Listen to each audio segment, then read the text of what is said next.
Je suis Virginie Vergniaud, je suis docteur en sciences de la Terre depuis 2005 et je suis ravie d'être ambassadrice du doctorat pour la région Bretagne.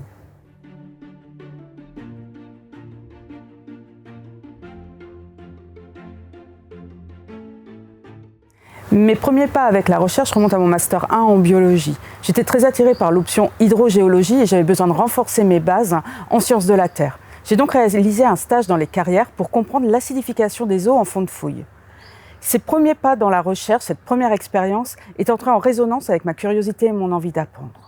À la fin de mon Master 2, j'ai donc démarré une thèse à l'interface entre hydrogéologie et microbiologie pour comprendre pourquoi les marées vertes continuent à persister en Bretagne malgré les actions mises en place. En effet, à cette époque-là, on ne savait pas quelle influence avait le cycle hydrogéologique, c'est-à-dire le passage par les eaux souterraines, sur la persistance des marées vertes.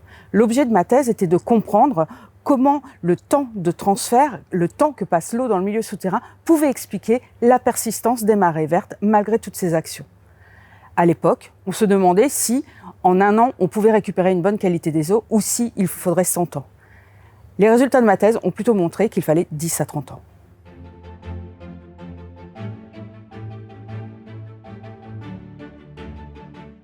À l'issue de ma thèse, j'ai été ingénieur environnement dans un bureau d'études. À cette époque, je me suis rendu compte que cette donnée d'âge de l'eau, de temps de résidence dans les eaux souterraines, avait un réel intérêt pour la gestion durable des captages en eau potable. J'ai donc décidé de créer ma propre structure, ma propre entreprise, accompagnée des services de valorisation de l'université, de la Technopole et de la CCI. J'ai donc dû me former au marketing, à la gestion, à la comptabilité, à la réponse au marché public. J'ai souvent tendance à dire que j'ai fait une deuxième thèse en entrepreneuriat à cette époque-là. Cette activité est restée un marché de niche. J'ai donc réintégré l'université en 2011 et y ai créé la plateforme Condat.eau qui a continué à proposer ses expertises aux acteurs de l'eau privée et publique, mais aussi à tous nos collègues de recherche au niveau international, au niveau national et international. J'ai aussi profité de cette présence à l'université pour partager avec les étudiants mon expérience du monde privé en les accompagnant dans le module professionnalisation du projet de l'étudiant et en témoignant à un certain nombre d'événements auprès des doctorants sur l'entrepreneuriat.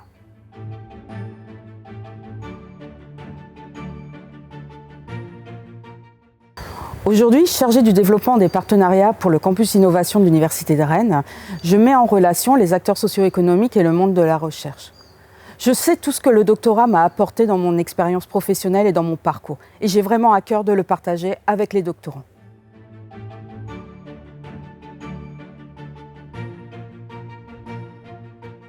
En tant qu'ambassadrice du doctorat, je voudrais rappeler aux doctorants qu'ils ont des compétences qui vont au-delà de leur sujet de thèse. Ils sont capables de mettre en place une démarche, de comprendre un sujet, d'en faire le tour et d'apporter donc à une structure socio-économique, une entreprise, des compétences qui vont bien au-delà de cette thématique scientifique.